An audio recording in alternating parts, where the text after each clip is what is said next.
know what else I used to look up to, right? I used to look up to other people's dads. Because my dad was a great bloke. I thought everyone's dad must be a great bloke. It's just going to work out. Didn't work out at all. I became a dad, and I figured out it doesn't take that much to become one. Now, it's almost as if they let any old fuckwit become a dad now. It's amazing. There's a dad who's got kids at my kid's school, right, and he's a cool dad. I can't stand cool dads. I am just having a second pop at you, cruising around trying to elicit high fives from kids, that sort of shit. It's contemptible. This guy, right, he's one of these guys. He's in his 40s and he's got fashion hair. And not that reverse sideburn look you sometimes see on the modern youth. No. He's got like spiked up hair. All the way around, spiked up hair. And he's tall, but not tall enough for me not to know what's going on up there.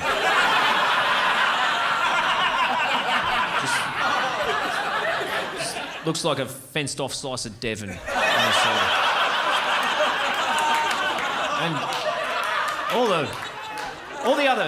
all the other parents there at school pick-up time, they're largely mothers, so they're not tall enough to see what's going on, but I know.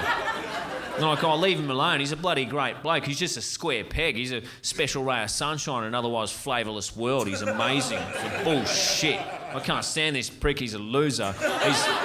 He's trying to negate something shit going on in his life. You'll see.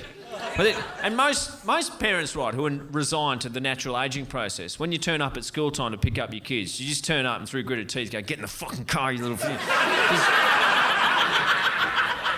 Cool dad, because he's cool dad, he comes flying through the front gates on a skateboard, doing that shaky telephone symbol on his way in.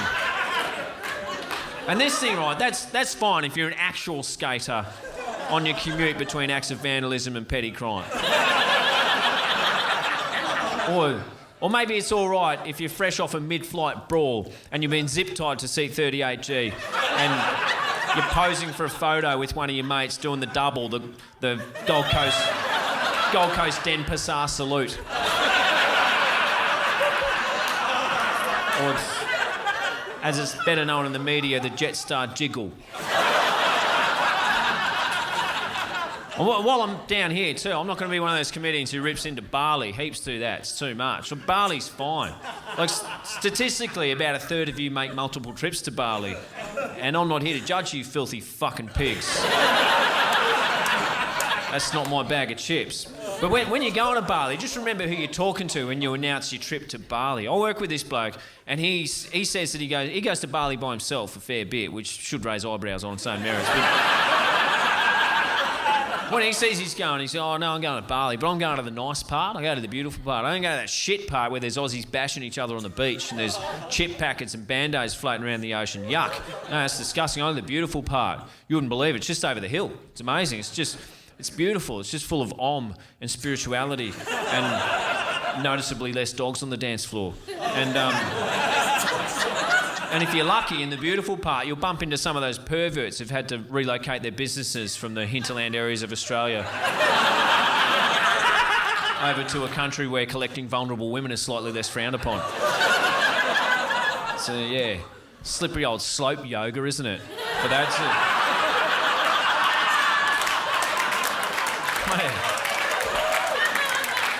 With yoga, right, 1 minute you're in a beautiful Byron Bay studio just down dogging and you look over your shoulder and the yoga instructor's back there tucking his stiffy into the sash of his caftan. And you go, that's fine, it's probably just an isolated incident. And the next minute you're in an exclusive holistic femaleness retreat in Bali in a remote location, just getting invited to the guru's special gazebo of oneness to sweep it out and administer his daily perineum massage. And that's the nice part of Bali.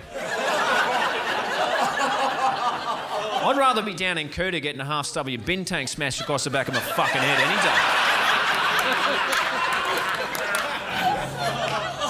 It's one of those places too where men come back, right? This guy I work with, he came back from his latest trip to Bali and he said, look, I've been to Bali again. I brought back a little souvenir. I go, man, that sounds sus, man.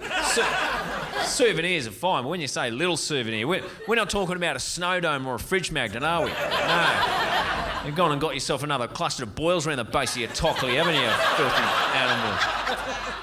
He said, no, nothing like that. And how dare you, one of my oldest and closest friends, judged me based only on the cliche that I've been to Southeast Asia by myself. Again. Particularly galling in front of my new fiancée here, whose anglicised name is Little Souvenir.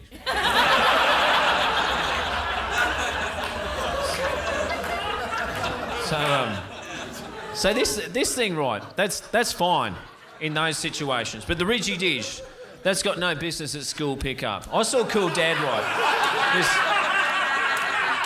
this fucking hacky sack owner he was at a kid's party in a public park. It was one of those parties where they'd set up a slack line, which is a ratchet strap that the moderns put between two trees to act as a handy trip hazard for people like me.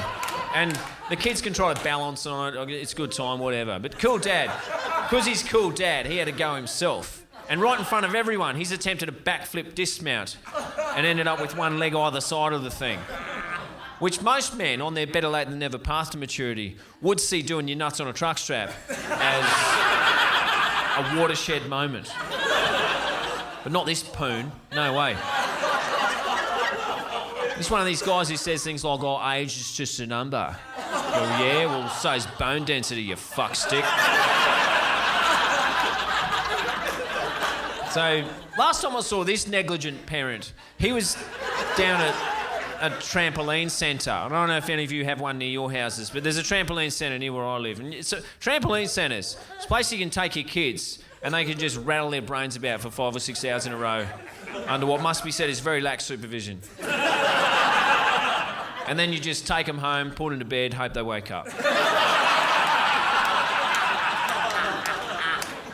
I was down there, right, and I saw Cool Dad then. Because he's Cool Dad, he got himself a wristband and had a go himself while his kids were on there. It was just heaps of kids and Cool Dad double bouncing and having a bloody great time. And after only 10 minutes of frolicking, I heard that scream, that horrible scream you only ever hear from children when they're thinking, shit, we should have got ourselves a more appropriate hero in our lives.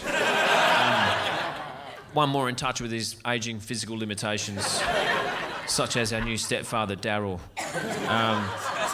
Because Cool Dad, he was being wheeled onto an ambulance with a compressed spine and a broken nose inflicted by his own knee. And he's in quite a lot of pain. He had his hands on his head there, and he had to take one of them off to show us that he's all right. Causing everyone else to see what was going on up there. And then they knew what I already knew. The Cool Dads are no good fucking losers, just trying to hide their baldness one way or another.